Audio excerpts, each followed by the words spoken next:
Rich daughter kicks mom out of mansion to take everything. But the will revealed a secret that left her with nothing. Catherine Williams stood in the spacious kitchen of her Boston mansion, carefully arranging homemade cookies on a silver platter. Despite having staff who could handle such tasks, she preferred to bake these herself, especially today. Her daughter Ashley was bringing important investors for dinner, and Catherine wanted everything to be perfect. As she worked, the back door opened, and Betty Thompson from the local community center walked in, followed by two other longtime neighbors. "Catherine, I brought those budget reports you asked for," Betty said, making herself comfortable at the kitchen island. "Perfect timing. Coffee's ready." Catherine smiled, pouring cups for her guests. While running a multi-million-dollar real estate empire, these informal kitchen meetings were still her favorite part of the day. "The youth center really needs those repairs," Betty explained, spreading papers across the counter. "We've got 30 more kids enrolled this month alone." Catherine nodded, already mentally calculating numbers. "Let me see what we can." She stopped mid-sentence as sharp heels clicked on the marble floor. "Mother," Ashley's voice cut through the warm kitchen atmosphere. "What is this? The investors are arriving in 10 minutes. Catherine turned to see her 35-year-old daughter in an expensive designer suit, her face flushed with embarrassment. Behind her, James, her husband of 5 years, wore an equally disapproving expression. "Betty and I were just discussing the youth center project," Catherine explained calmly. "Would you like some coffee?" "No, Mother. I need you to send them away. Now. The Andersons don't need to see this." Ashley gestured vaguely at the homey kitchen scene. Catherine felt the familiar ache in her chest. When had her daughter become so ashamed of their family's connection to the community? She remembered a time when young Ashley would help bake cookies for neighborhood meetings, proud to be part of their local projects. "These are our neighbors, Ashley. They're welcome here, just like your investors." "This isn't about neighbors. It's about the future of Williams Real Estate. Do you think the Andersons want to invest millions in a company run by someone who plays small-town charity worker in her spare time?" The kitchen fell silent.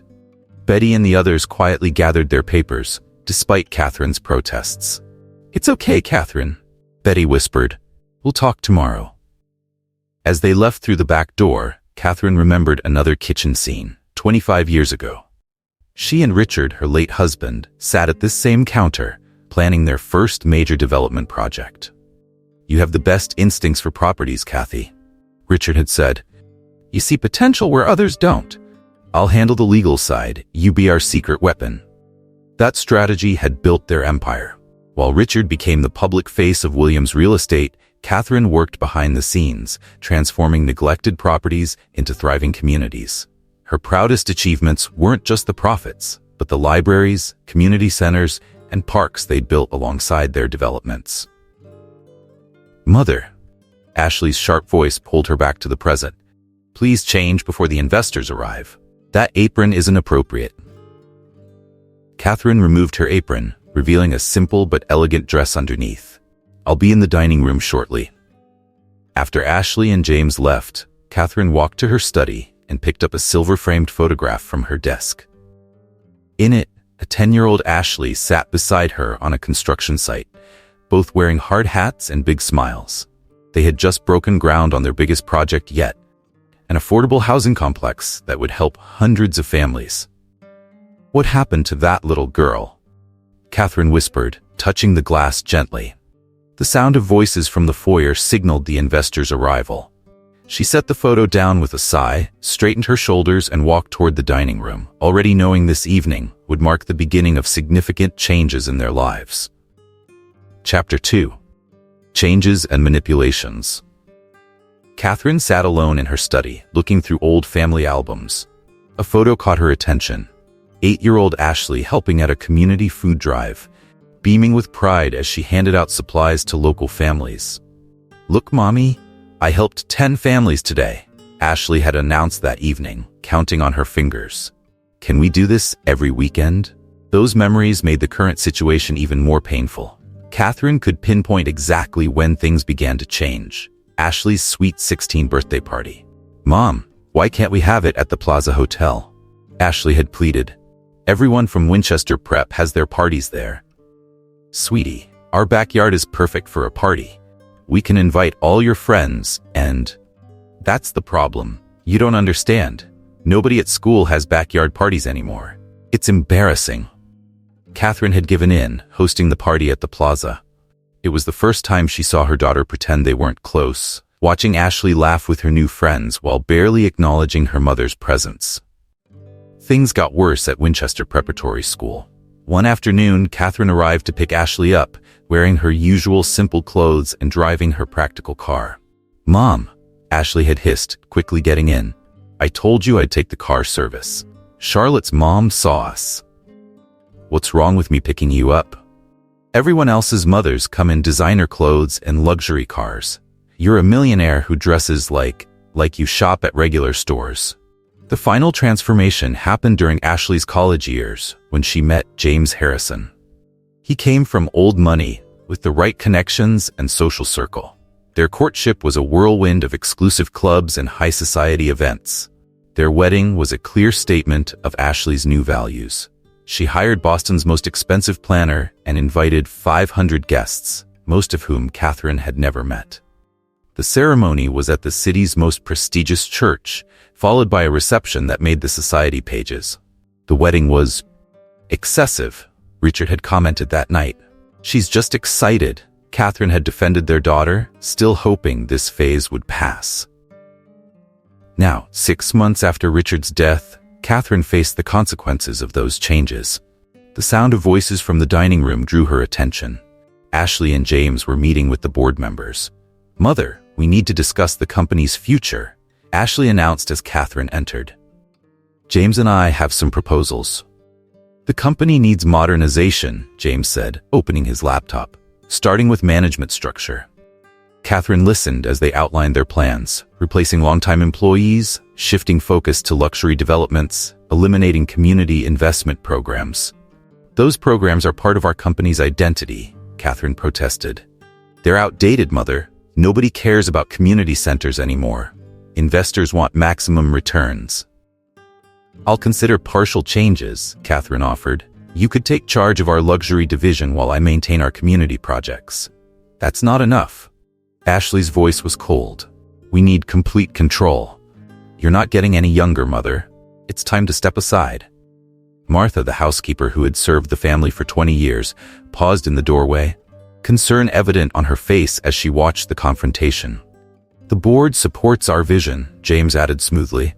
"It's just a matter of time." Catherine looked at her daughter, searching for any trace of the compassionate child she'd raised. Ashley stared back, her expression unchanged. "I won't abandon our community commitments," Catherine said firmly. "Your father and I built this company on more than just profits." "Then you leave us no choice," Ashley replied, standing up. "We'll have to take other measures." As they left the room, Martha approached Catherine. "Mrs. Williams, I overheard. Are you all right?" Catherine touched the older woman's hand gratefully. "I'm fine, Martha, but I fear difficult times are ahead." She had no idea just how difficult those times would become. Chapter 3. The Plan in Action.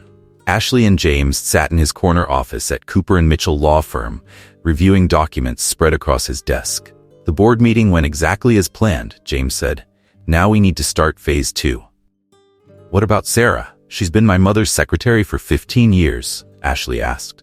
"She has to go. Anyone loyal to your mother is a potential problem." James picked up his phone. "I'll have HR prepare her termination papers." Within a week, Sarah and 3 other longtime executives received termination notices. As security escorted Sarah from the building, she made a quick phone call. "Mrs. Williams, you need to know what's happening." Sarah's voice shook. "They're removing everyone who supports you, and I found something strange in the quarterly reports before they walked me out." Catherine hung up the phone, her hands trembling. She logged into the company system, reviewing the reports Sarah mentioned. Numbers didn't add up. Key documents had been modified. "Martha?" Catherine called. "Could you come here?" The housekeeper entered the study. "Yes, Mrs. Williams?" "I need you to do something. Watch and document everything Ashley and James do in this house. Something's very wrong." Later that week, Catherine noticed a new name in the company's consultants list. Dr. Michael Stevens, a neurologist she'd never heard of. Dr. Stevens came highly recommended, Ashley explained during a tense dinner. He's here to evaluate company healthcare policies. Martha, serving dinner, noticed James and Ashley exchange glances. The next morning, Catherine confronted Ashley in her office. Why are you replacing our entire management team? We're modernizing, Mother. These changes are necessary. By removing everyone who built this company? That's exactly the problem, Ashley snapped. You're stuck in the past with your little charity projects and community meetings. This isn't a neighborhood organization anymore. It's a major corporation. At the Valley Oak Country Club, James worked his own angle. Poor Catherine, he said to a group of investors. She's been different since Richard died. Sometimes she forgets important meetings, makes strange decisions. Word spread quickly through Boston's social circles. Catherine noticed the whispers, the concerned looks, the way conversations stopped when she entered rooms. Meanwhile, a small resistance formed. Tom from accounting secretly copied financial records. Linda from HR kept a log of suspicious terminations. Even the security guard began noting unusual meetings after hours. Mrs. Williams, Martha reported one evening, I saw Dr. Stevens here today while you were out. He and Ashley had a long meeting in the study. Catherine nodded. Did you hear anything? They mentioned medical evaluations and legal guardianship. Mrs. Williams, I'm worried. So am I, Martha. So am I. That night, Catherine couldn't sleep. She walked to her study, reviewing company documents. Projects she'd overseen for years suddenly showed different numbers. Community developments were marked for cancellation.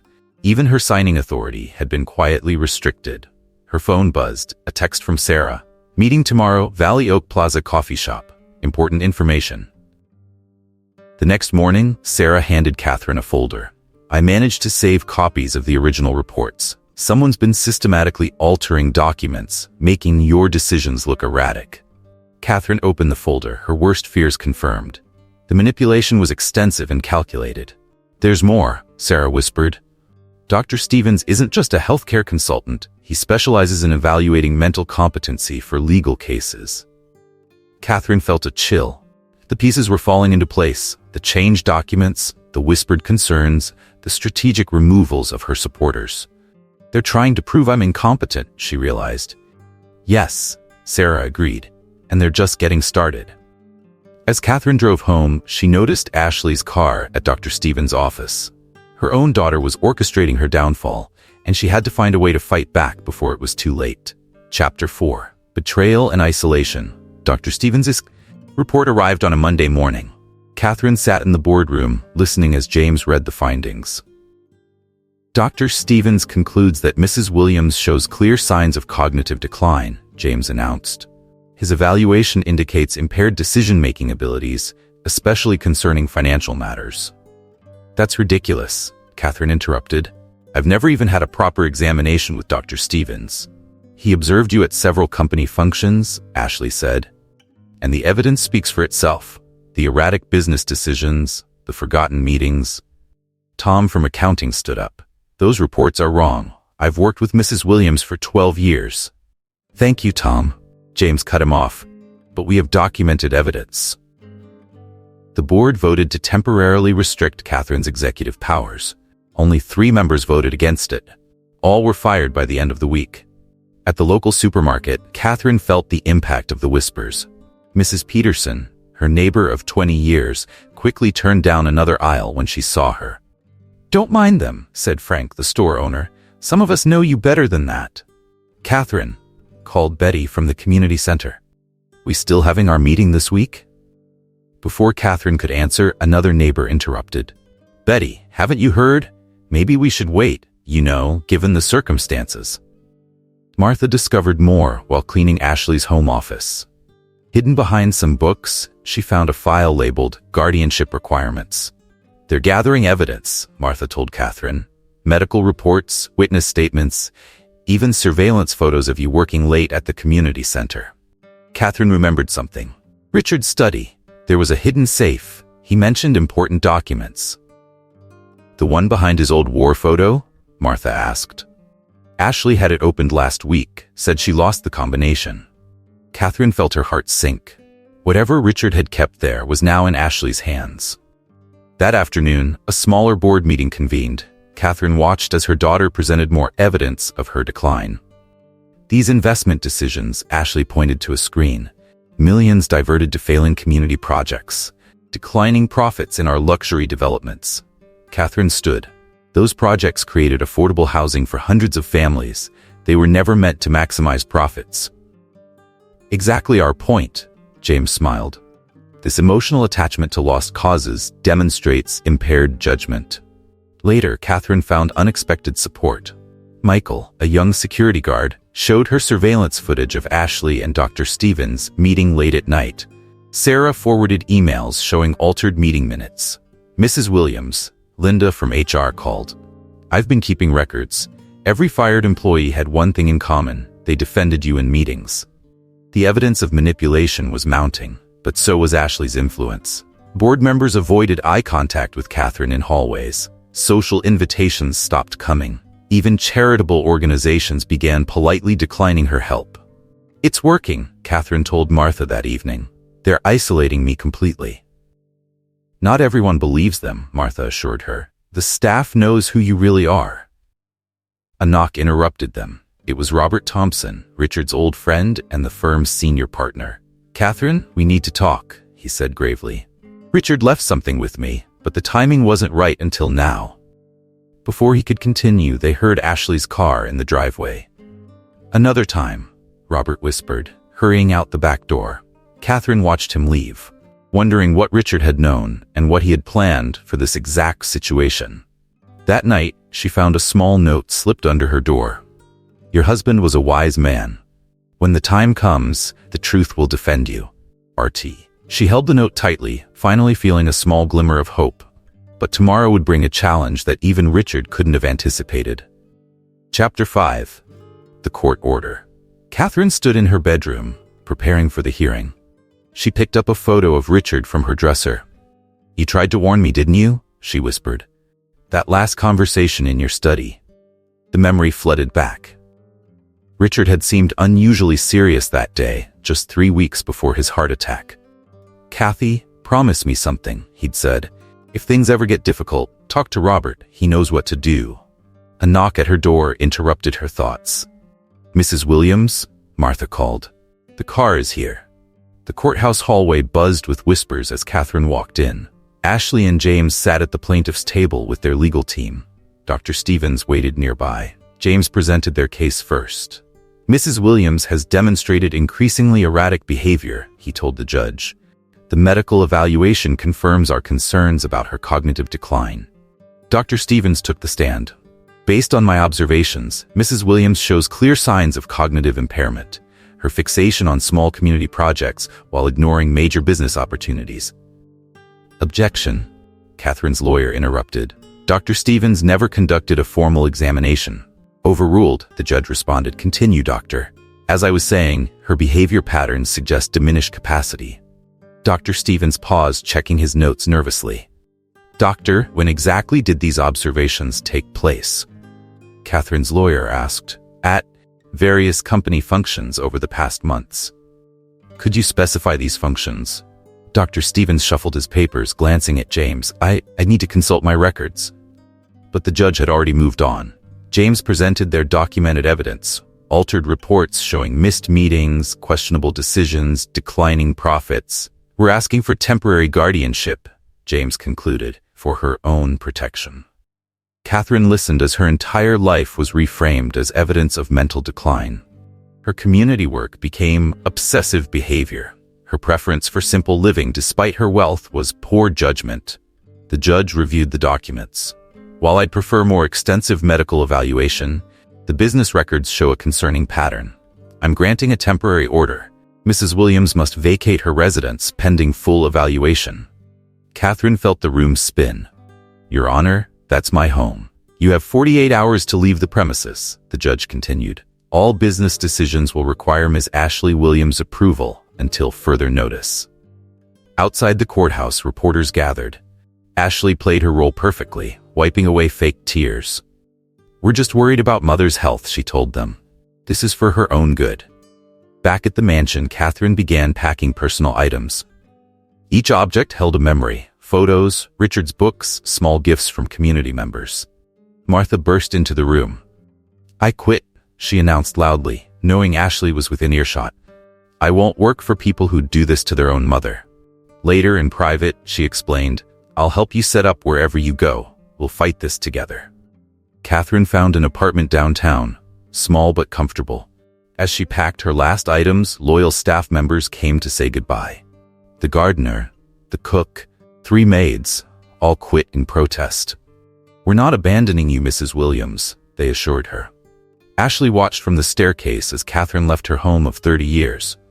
The last thing Catherine saw in her rearview mirror was James measuring the master bedroom windows for new curtains. At her new apartment, Catherine unpacked Richard's photo. "What did you prepare for, Richard?" she whispered. "What did you see coming?" Her phone buzzed. A text from Robert. "Time to talk. Tomorrow 10 a.m. my office." Richard left a plan. Catherine set her phone down, looking around the small space that would now be her home. Tomorrow would bring new challenges, but for the first time since this battle began, she felt something she'd almost forgotten. Hope. Martha arranged her kitchen items, pretending not to notice Catherine's tears. Sometimes losing everything was the first step to fighting back. And Catherine Williams was just getting started. Chapter 6. Silent Resistance. Catherine and Martha spent their first morning in the apartment organizing documents on the kitchen table. Files, reports, and photographs spread across the surface as they built their case. "Look at this," Martha said, pointing to a company report. "The dates don't match on these signatures." Sarah arrived with more files hidden in her grocery bags. "Ashley's been replacing all the original documents," she explained, "but I kept copies of everything."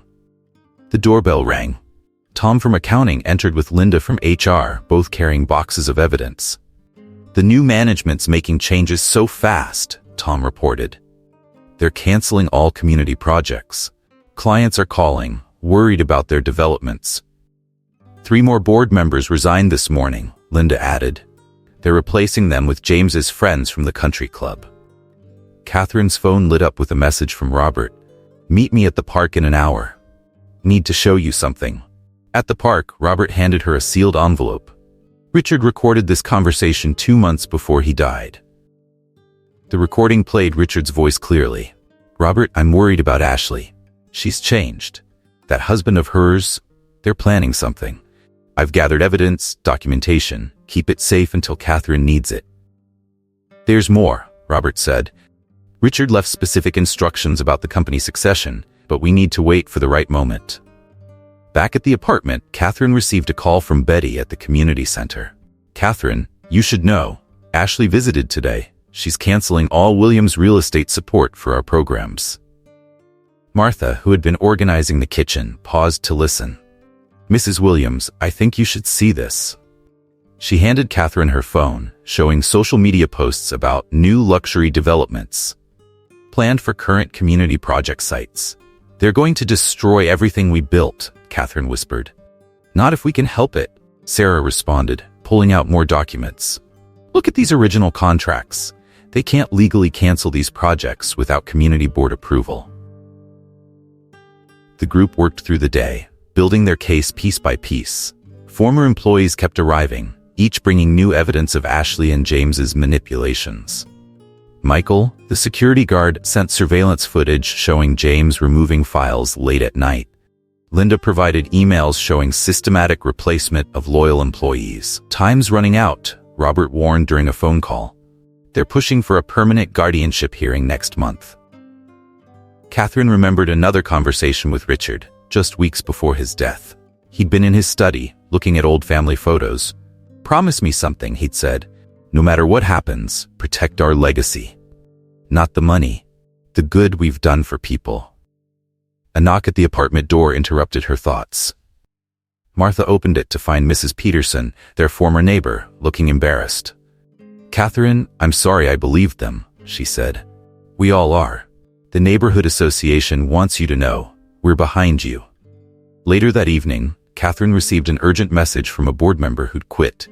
"Ashley's called an emergency meeting tomorrow. They're voting to dissolve the Community Development Division completely." "Can they do that?" Martha asked. "Not without certain documents," Catherine smiled. documents that Richard made sure they'd never find. Robert texted again. Everything in place. Keep collecting evidence. Richard knew this day might come. He left us a roadmap. Catherine looked around her small apartment, now a command center for their resistance. On the wall, she'd hung the photo of young Ashley at the community food drive. Mrs. Williams, Martha said quietly, more people are arriving with information. Catherine straightened her shoulders. They'd tried to silence her, but they'd actually created something stronger, a network of people fighting to protect what was right. Let them in, she said. We have work to do. Their silent resistance was growing stronger every day, and soon Ashley would learn that some things were more powerful than legal documents and false testimonies. Truth, loyalty, and a lifetime of doing what's right. Chapter 7. The Loyal Attorney. Robert Thompson sat in his office at Cooper and Mitchell, surrounded by boxes of documents Richard Williams had entrusted to him. After 30 years as the firm's senior partner, this might be his most important case. Let me show you what your husband prepared, Robert told Catherine, opening the first box. Richard started documenting everything 5 years ago, when Ashley married James. He played another recording. Robert, I'm making this record because I see what's happening to my daughter. Richard's voice filled the room. James is changing her, and not for the better. I've watched them at board meetings, planning, whispering. They think I don't notice. Catherine listened as Richard detailed meetings where Ashley and James discussed taking control of the company. I've prepared for this, Richard continued. Every major decision, every development project. Catherine was the real architect. I have proof. Robert spread photographs across his desk. They showed Catherine at construction sites, in planning meetings, making the crucial decisions that built their empire. Richard kept everything, Robert explained, including this. He pressed play on another recording, Ashley at a country club event 3 years ago. Once we get control, Ashley's voice said clearly, we'll strip down those pointless community projects. Mothers bleeding money into charity cases when we could be building luxury developments. Martha, who had accompanied Catherine, pulled out her own evidence. These are from the past month, she said, presenting her documented observations. Times, dates, conversations, everything they've done to set this up. Robert nodded, adding them to his files. Look at this timeline, he said, showing a detailed chart. Richard tracked every move they made, every change in Ashley's behavior. He knew this day would come. Catherine stared at years of documentation, her husband's silent preparation for this battle. Why didn't he tell me? He wanted to protect you, Robert explained. He hoped Ashley would change, but he made sure you'd be protected if she didn't. Sarah arrived with more recent evidence. New documents from accounting, she reported. They're systematically dismantling every community project. And look at this, Robert added, pulling up emails between Ashley and Dr. Stevens. They planned the medical evaluation months ago, selected him specifically because he had a history of providing favorable testimonies. Catherine watched as more evidence emerged, videos showing Ashley making troubling statements at social events, documentation of James's secret meetings with board members, a pattern of manipulation spanning years. The problem is timing, Robert explained. Release this too soon, they'll find ways to discredit it. Too late, and the damage to the company will be irreversible. They're getting careless, Martha noted. Ashley's so confident now, she's making mistakes. Robert agreed. Pride comes before the fall. James, too, he's not as clever as he thinks. They left paper trails, witnesses. Catherine's phone buzzed, another message from the community center. Ashley had just announced plans to sell the property to developers. That's the final piece, Robert said. Richard suspected they'd target the community properties first. He left specific provisions about those in his real will. Real will? Catherine asked. The public will was just the surface. Richard left another document, much more detailed, with very specific conditions. But if we reveal it too soon, they'll find ways around it. Martha's phone chimed. Mrs. Williams, Ashley's just called another board meeting for tomorrow. Let them have it, Robert said.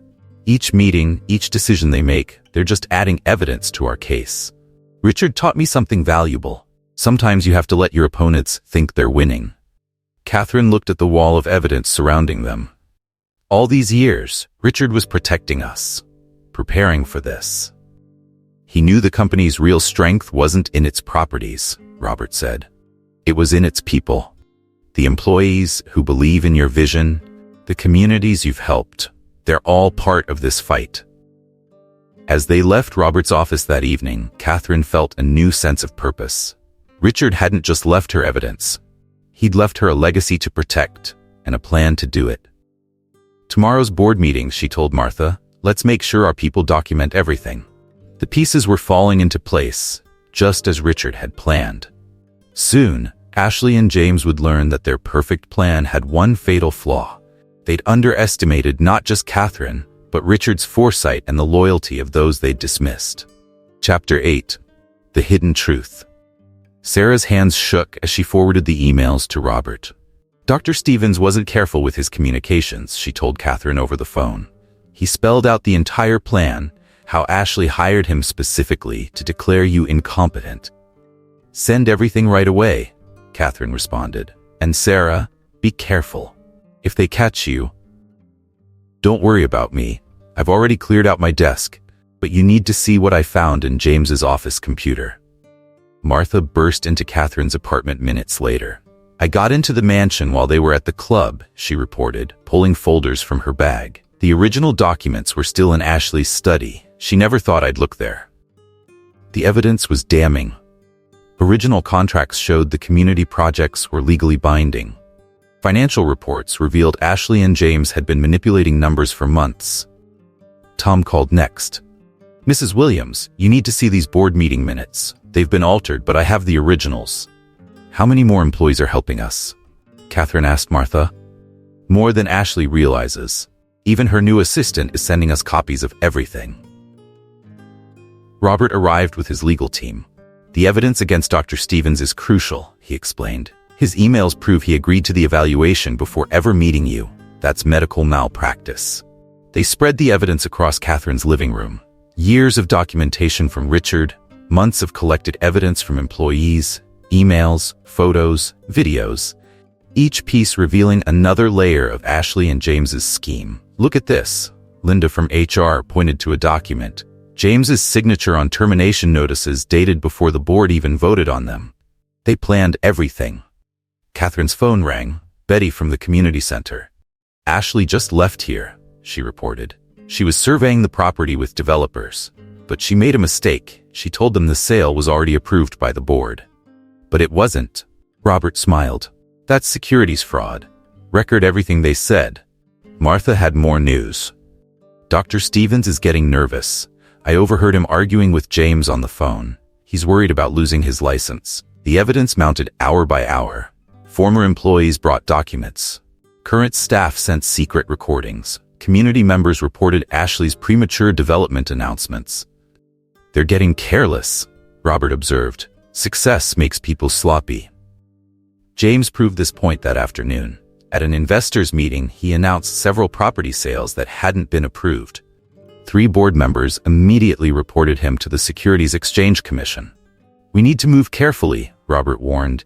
The hearing is tomorrow. Everything has to be perfect. Catherine nodded, then noticed Martha watching her. What is it? There's something else, Martha said quietly. I found a letter from Richard in the mansion. It was hidden in that old book he used to read to Ashley. The letter was simple but clear. My dearest Kathy, if you're reading this, things have gone exactly as I feared. But remember, we built this company on truth and integrity. Those values are your greatest weapon now. Catherine visited the small chapel near her apartment. As she sat in the quiet space, Ashley's childhood photo in her hands, she prayed for strength, not for revenge, but for justice. Robert called one final time that night. Everything's ready, he said. Tomorrow, we show them that integrity matters more than schemes. Will it be enough? Catherine asked.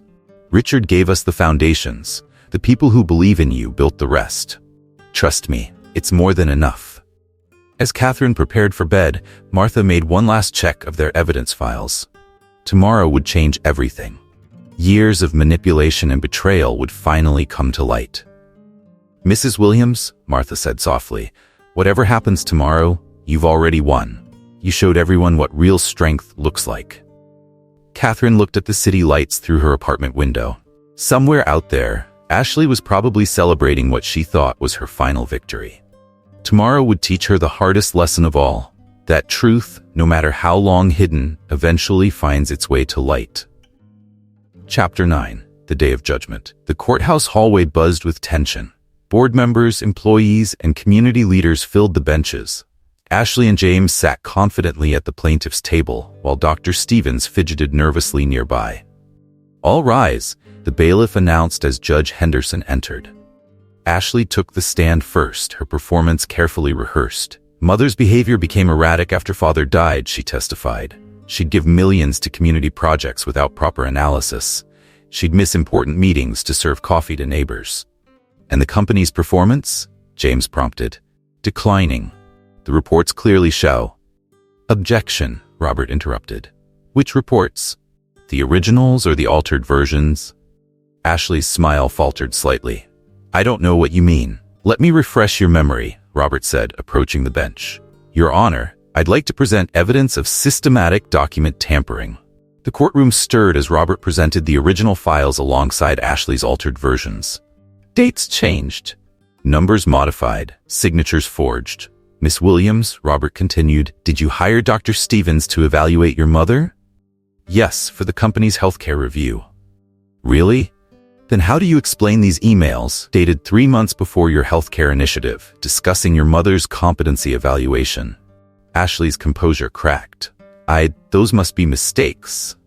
Like the mistake you made yesterday, telling developers you had board approval for property sales that never happened?" The judge leaned forward. "Mr. Thompson, are you alleging fraud?" "Extensive fraud, Your Honor, and I have Richard Williams himself as a witness."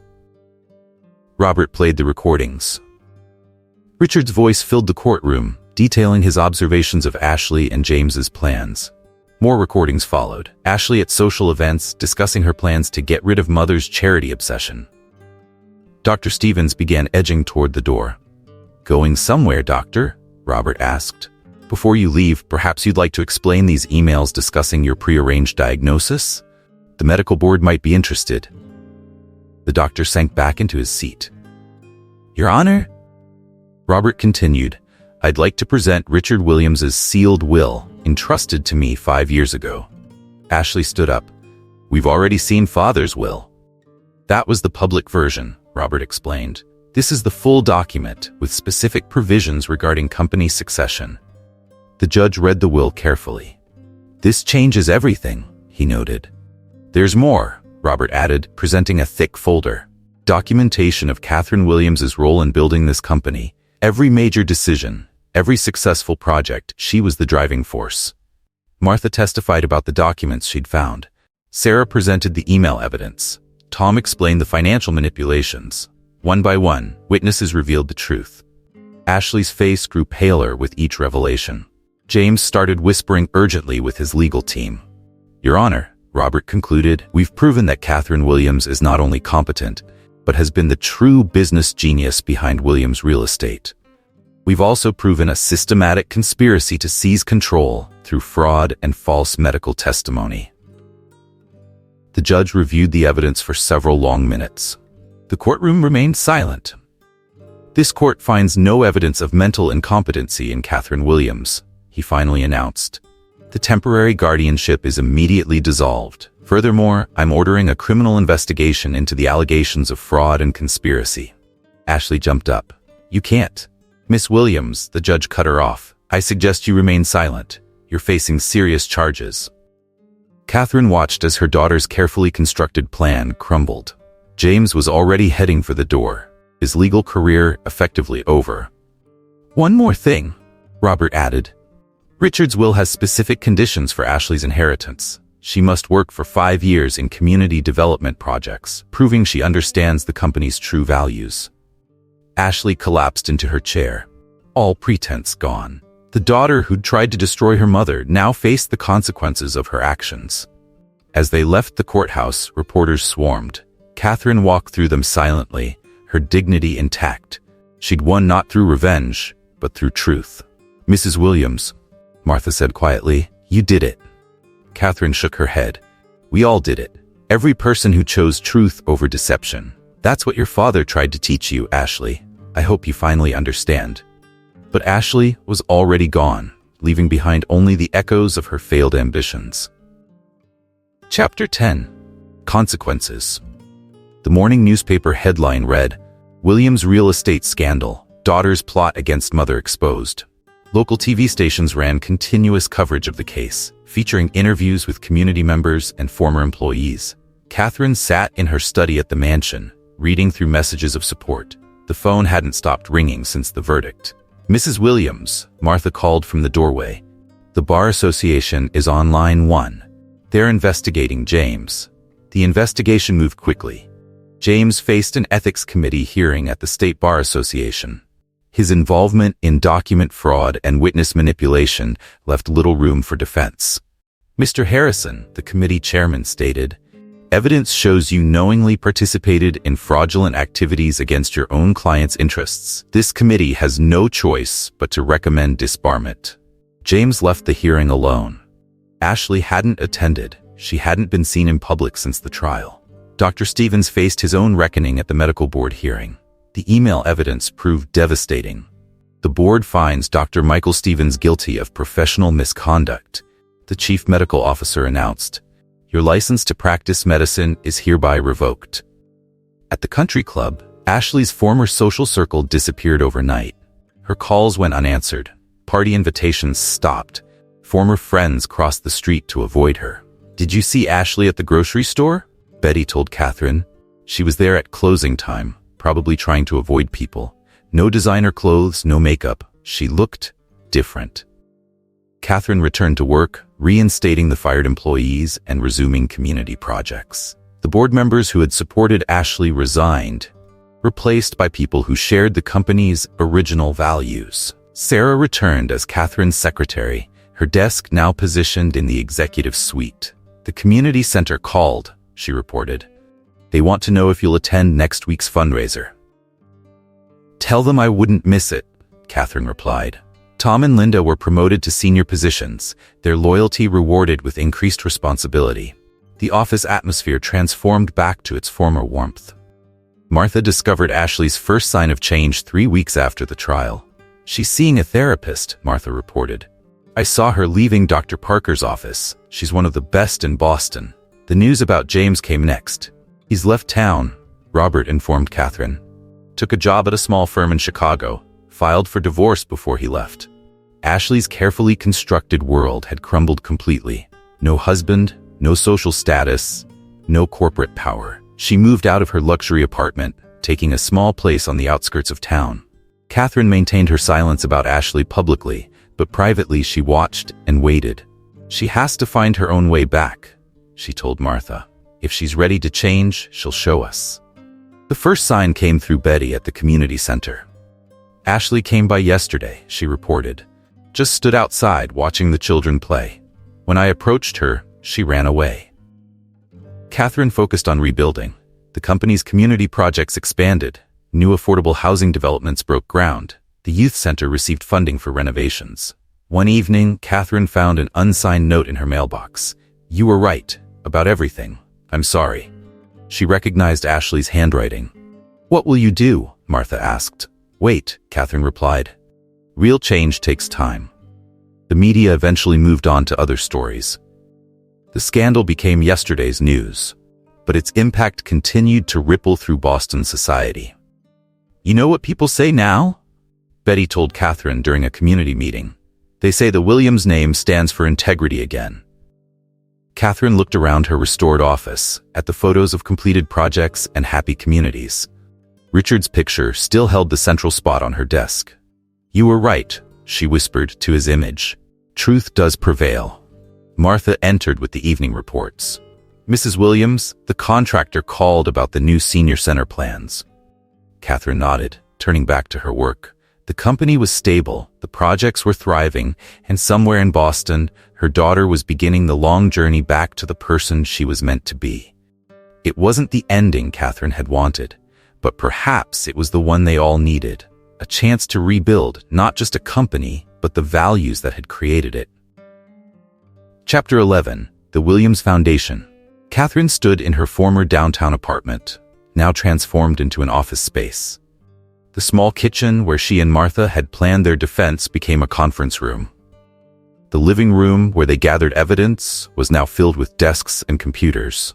"The Williams Foundation for Ethical Business," she read the new sign. "What do you think, Martha?" "It's perfect," Martha replied, arranging papers on what used to be Catherine's dining table. "The first applications are already coming in." The foundation's mission was simple: support young entrepreneurs who wanted to combine business success with community impact. Catherine had developed the idea during her darkest days in this apartment. "We've received 50 applications this week," Sarah reported, now splitting her time between the foundation and Williams Real Estate. Mostly young business owners wanting to expand their community programs. Tom and Linda helped structure the foundation's financial framework.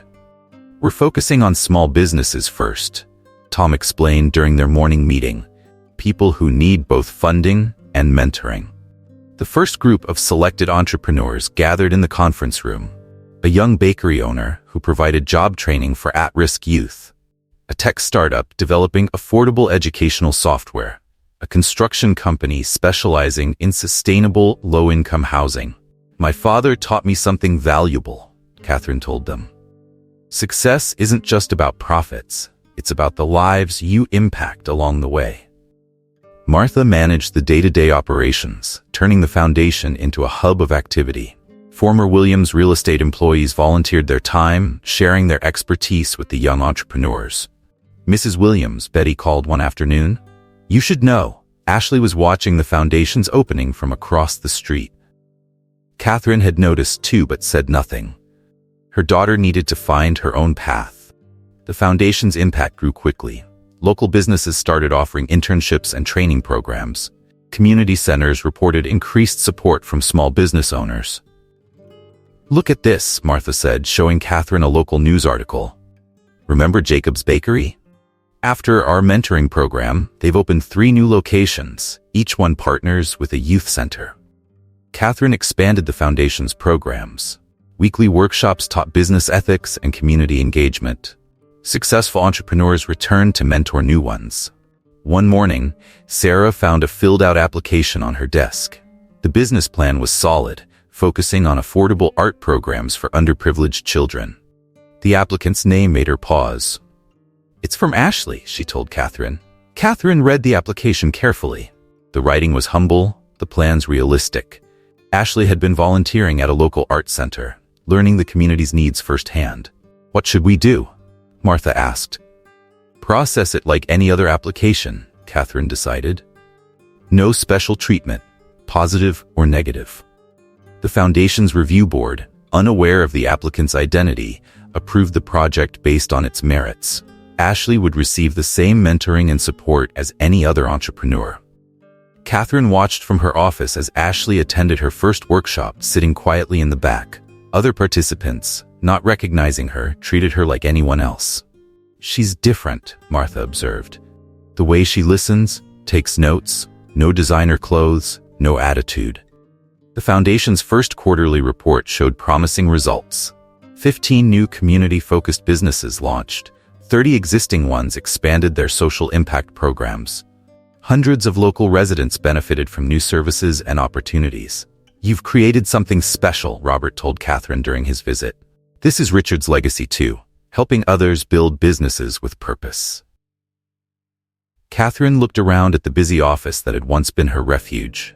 Young entrepreneurs discussed projects where she had once gathered evidence. Hope and creativity filled the space that had known fear and betrayal. "We're receiving national attention," Sarah reported. "Other cities want to replicate our model." Catherine nodded, watching a group of entrepreneurs share ideas in the conference room. Among them sat Ashley, no longer the entitled heiress, but a student of the values she'd once scorned. "Your father would be proud," Catherine whispered, touching Richard's photo on her desk. "Not of me, of what his vision has become." The foundation was more than a response to betrayal. It was the future Richard had hoped for, one where business success and community service worked hand in hand. Chapter 12: Redemption and Legacy. 6 months after its launch, the Williams Foundation prepared for its first graduation ceremony. The conference room buzzed with activity as staff arranged chairs and put final touches on presentation materials. 15 graduates, Martha announced, checking her list. All successful community business launches. Catherine reviewed the progress reports. Jacob's Bakery had trained 30 at-risk youth. The educational software startup provided free programs to 5 local schools. The construction company completed its first affordable housing project. Ashley's art program showed particular promise. Working from a small studio, she'd provided free classes to over 100 children, discovering real talent for connecting with young students.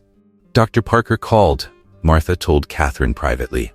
She says Ashley's therapy is progressing well. She's dealing with the root causes of her past behavior. The graduation ceremony gathered community leaders, business partners, and families of the entrepreneurs. Catherine took the podium to address the crowd. 6 months ago, this foundation was just an idea born in crisis, she began. Today we celebrate not just business success, but the triumph of values over mere profits. From the back row, Ashley listened intently. She'd lost the artificial polish of her previous life, but gained something more valuable: purpose. After the ceremony, Ashley approached her mother for the first time since the trial. Mom, she said simply, could we talk? They sat in Catherine's office, the same room that had once been their apartment's living room. I understand now, Ashley said quietly. What you and Dad built, it wasn't just about money. I was so blind. What changed? Catherine asked. My art students, Ashley replied. Watching their faces when they create something beautiful, seeing their parents' pride. It's worth more than all the luxury developments I planned. Catherine nodded, remembering similar moments from her own journey. I don't expect forgiveness, Ashley continued, but I want you to know. I'm trying to become someone Dad would have been proud of. The foundation's impact continued to grow. Local crime rates dropped as youth programs expanded. Small businesses revitalized struggling neighborhoods. Community centers reported increased support and participation. One morning, Catherine found Ashley serving coffee to a group of new entrepreneurs, just as she used to do in their old kitchen. The review board approved your expansion proposal, Catherine told her. The art program can open its second location. Ashley's eyes filled with tears. Thank you for giving me another chance. You earned it yourself, Catherine replied. Your application met all the criteria. The board didn't even know it was you. The foundation's model attracted national attention. Other cities requested guidance to start similar programs. Catherine began traveling, sharing their success story. During one such trip, Martha called with news. Ashley organized a fundraiser for the youth center, raised enough to renovate the entire building. Catherine watched her daughter's transformation continue.